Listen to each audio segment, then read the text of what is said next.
Coding the Polar Express with Ozobots. Students in Miss Chappellier's class at Berkeley Elementary read the Polar Express. Students had to describe the setting and identify the problem and solution, as well as recognize natural features of their environment. Then we read another book called Robots, Robots Everywhere.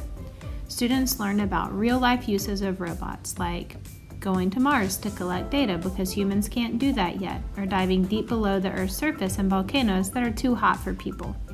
Students learned about the basics of using the lines to color code the Ozobot to travel down the path. Each team recreated the setting and then tried to get their train from the boys' house all the way to the North Pole. They labeled the natural features and parts of the setting. Students had to think in terms of computer science.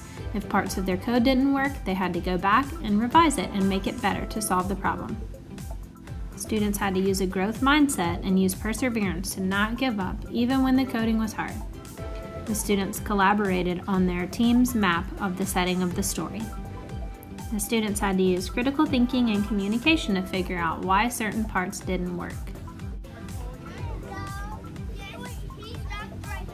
It was loud, messy, unpredictable, and it took some time, but the students were not afraid to take a risk and try something new. They had a few opportunities to learn from failures along the way, but it was so worth it to see them come out successful and own their learning. They used creativity, critical thinking, collaboration, and communication to create a map to code the journey of the Polar Express.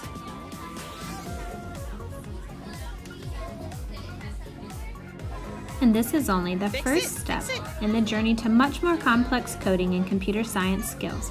But these kindergartners are ready to take on their next challenge.